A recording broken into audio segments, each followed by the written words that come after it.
Yesterday we learned all about the active voice, not writing in the third person, and being specific. Today it's all about how to know what your customer is really after, how to avoid jargon, and how to avoid too many words. This is Clickstarter, the Australian Digital Marketing Podcast. I'm Dante St. James.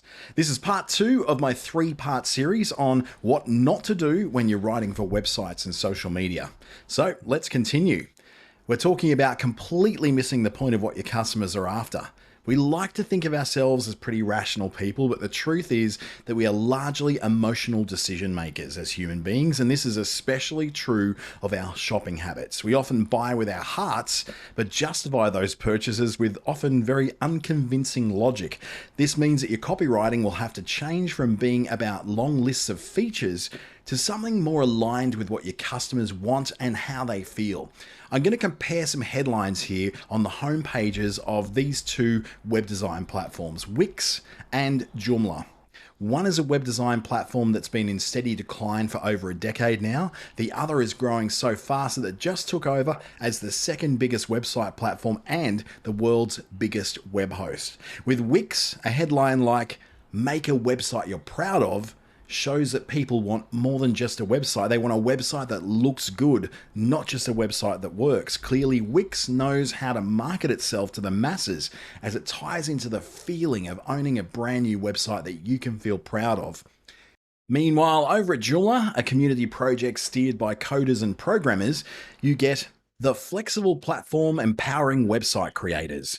Hardly inspiring, I know. Written in the third person, it's vague, it's symptomatic of a tech project that has made the product all about itself rather than the end consumers. Potential users of both systems may probably never need all the tools and flexibility that these platforms provide. The self-starting small business owner will probably never need the flexibility that Joomla provides, largely because they have no idea what that flexibility actually means, but they do know that they want a website they can be proud of. The other thing to avoid is tech talk, jargon, and stuff that you need a PhD to understand. An article that is easy to read is easy to understand, and conversely, an article that is difficult to read is, difficult to understand.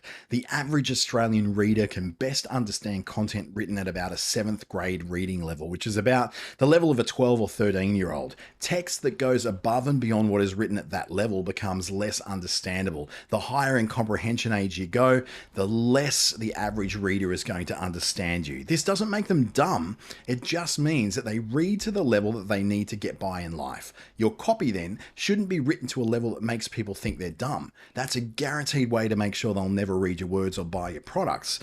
An example of an industry that gets this really wrong is often software, and particularly what is called data tools. And they're working with websites to help you better understand things like your customers and what they do on your website. They'll use terms like data visualization and heat mapping and conversion funnels.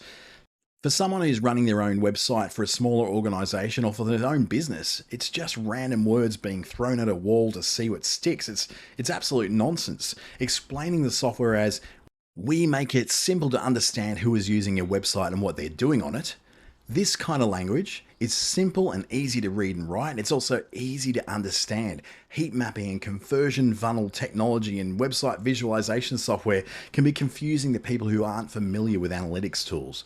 Write like you're talking to a 12-year-old in year 7. And if you need a hand with that, use things like Hemingway or Grammarly or another writing tool like it to check to see if your text is easy to read. Another trap is lots and lots and lots and lots and lots and lots of words. Just like big words, big sentences are hard to read and hard to understand. Shorter sentences let you stay focused on one idea at a time. Putting one idea in a sentence and cutting out words that aren't needed is the best way to fix this. I've got a couple of examples here. The Morning Brew newsletter, which I have been a member of for a very long time, has a very simple statement: stay informed and entertained for free. Perfect. HubSpot, the best CRM out there, the one I use as well. Create delightful customer experiences, have a delightful time doing it. Simple, to the point, short sentences. And where HubSpot could have actually crammed all that into one sentence, instead they used 2 shorter sentences to make it far easier to understand. Catch part 3 tomorrow as I explore how to talk in the language of your customer, how weak headlines lead to weak engagement, and the one golden rule of copywriting that will change your whole approach. And hey, do me a favor and pop a rating into Apple Podcasts, Spotify, or Google so more people can start their digital marketing journey right here too. And if you want to learn more about digital marketing the Australian way, click on the news tab at clickstarter.com.au and get all the info you need to get known, get found, and stay known.